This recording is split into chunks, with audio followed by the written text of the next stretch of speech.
It's your brother, the indescribable 1981. Back at y'all again with another video. You know, when it come to doing what you love, people always say that time fly. And it's true, especially when you're having fun or doing what you love. You got some people, man, they be on their jobs and they love listening to music while they work. And then when they look up, it's time to clock out and go home, doing what they love. You have people when they're spending time with their family members. Let's say they may be from out of town and the vacation went by too quick and they got to go back home. They crying because they hate to part ways, because when you're having fun doing what you love, your heart pumping fast, your heart beating fast. It's like ain't everything is just irresistible and unstoppable fun. And it's like you kind of get disappointed when time flies and you got to leave now. So I say all that to say this. Look at the light. I noticed that when people do what they love, they can do it all day, whether they're getting paid to do it or not. And one thing I realize is whenever I do what I love, I don't care what nobody say, if it disturb you, if it upset you. When you do what you love, just like a little child, they can have fun like screaming and banging toys all day. You upset because you tired of hearing the noise, but the child really enjoying themselves and banging, making noise. And usually when you stop a child like that, when they're having fun, they might look around a little bit and look at you, taking the thing from them from making noise, and then they start crying. And then what you say as a mother who love out of compassion? You have compassion for the child, because if you see that they love making noise, you eventually give it back because they crying, and then they go to banging some more and have fun and bang away. You know what I mean? Until time passes and they get tired of banging it. You know what I'm saying? So that's why a lot of people wonder why when they do things to me in my life or send bad spells my way or, black magic, they wonder why I'm still living. Because when I'm doing these videos or when I'm out and about, like moment to moment, when I'm not online and I'm living my life, doing what I love to do, whether it be watching birds or taking long walks, that make my heart rejoice. And when your heart rejoices, it collapses time. Your heart controls time. Thank you to Isis Wisdom Channel and my brother Al Kebalon 44. I'll link the video in the description based on what I'm talking to y'all about, because I thought it was interesting. It's true, when you're in a moment and you feel love in your heart or compassion or joy, in certain moments you're doing things that you love, or a child or anybody, that's the best time to create. That's the best time to pray. You know what I mean? That's the best time to look into things that you like to get done in your life if you want to manifest. Usually when things going good and you're feeling good. So you actually control time and can stop time based on how you feel from your heart when you are in certain situations. If you're in a situation where your heart might have a little bit of pain in it because you don't like what you see, usually that'll contract your heart or stop you. You'll pull away from situations that ain't good for you. Children good at that. If you see something you love that make your heart expand, then 9 times out of 10 it'll happen for you. So when you got a pure heart and you kind of selective or choosy who you want to deal with, if I'm dealing with a demon, I'm not operating from my heart. If I'm dealing with somebody I love, now I'm operating out of my heart. So having a pure heart, I'm very choosy and very selective. I'm not finna help everybody if you got a demon in you.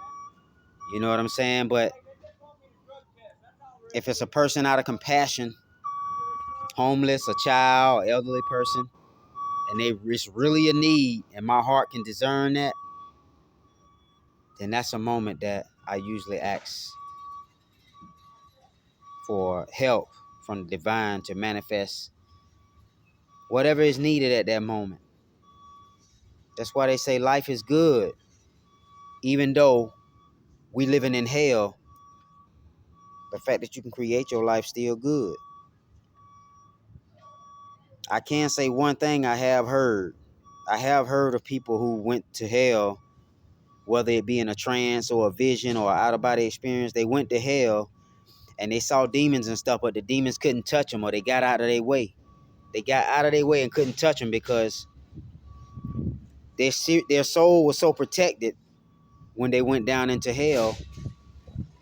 It's like you walking through a crowd of a whole bunch of like bombs or dirty people, and you clean, got on all white and clean, and they see that you clean and they don't want to dirty you up because they can feel the purity and the power of your cleanliness, and they all move out the way like the Red Sea, like you the red carpet coming on through. I've seen this happen many a times. Got people throwing all type of shade and stuff at you, but while they throwing shade and rocks and stuff at you, you walking right on through it, and the rocks turning into butterflies. The shade that they throwing at you turning into blessings. You just walking through with a bubble of protection around you like, damn, we throwing everything at him, and he's still manifesting and creating the life he wants. Because you're on a different timeline when you're doing what you love from the heart. And when you're doing what you love from the heart, whatever you want to manifest or whatever you need to get done, you're going to be unstoppable and irresistible. You may be irresistible to the demons that's going to be trying to stop you, and they can't stop you. And you may be irresistible to the people that feel blessed to have your presence on earth. And they know that they're going to be straight because somebody here to take care of the whole entire collective. The same way Christ fed 5,000. Once he was in Galilee, it was a whole light in Galilee where everything just started going gravy just because the presence of Christ was there. So the heart manipulates time, the heart controls time, and whenever you do what you want to do in order to manifest whatever you want, it's usually in the moments where you feel compassion or love or joy in any situation that you're in. And they leave a lot of these things out, especially in science and spirituality. The heartbeat and the heart is what bring together the physical and the spiritual, which is the real true marriage. So when the two become one, when the physical and the spiritual work side by side like one unit, that's usually when the heart is bringing things into manifestation. You never want to leave that heart out, but you use that heart and focus on what you love in your personal space.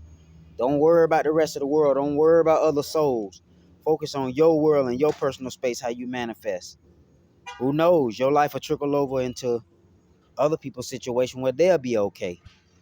Be it a loved one or a child or, someone that's sick and ill or someone across the globe that you don't even know about. Somehow, some way, you send them healing because you're doing what you love on this end. That's why it's also good to get back out in nature, because when you out in nature and you're doing what you love, I've been in situations, just personally now,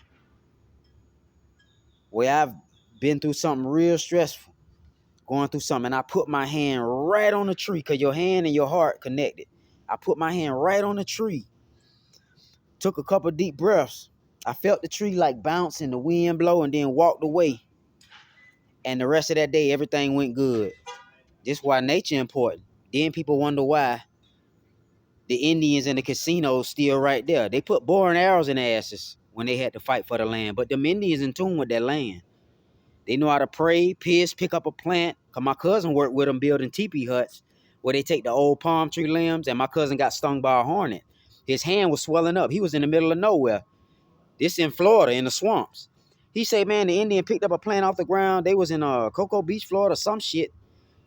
And the Indian rubbed a flower on his hand that the hornet stung from and it healed up. I said, well, goddamn. That's why the Indians still here. You can't take it from them. They in tune with the land. You feel me? So they the closest ones, closer to nature and spirituality than the so-called churches. The Indians and Native Americans, they going to continue to hold the casinos down and all of that. You actually go on some of their premises, they still sleep on the ground. They got like copper light poles where the Wi-Fi can't even affect them. So shit, you wonder why they stole our bloodline and stole the identity and stuff just to get these big checks? The Indians in tune with nature. Shout out to Kevin Gates. He know what he talking about. He wanted a house and he say he prayed by a tree and he got the house. You don't claim land through paperwork. You claim land by being on there, letting it feel your vibration or your heartbeat. That's why children be protected wherever they at playing a lot of times. Their hearts be at peace. And they be having so much fun hollering and screaming. That's the kingdom of heaven. Peace, joy, and righteousness. Oh, man. That's why children have it made. We complain about bullshit and this and that. They outside. It's hot out here. They outside. They don't care about all that. Different timeline. While we suffering as adults and the children having fun. Y'all keep thinking it's a game. I get back at y'all with another video. I love y'all. Y'all take it easy. Getting hot. That lake of fire. Yeah, man. I be on that real shit. I have fun doing this shit. You feel me?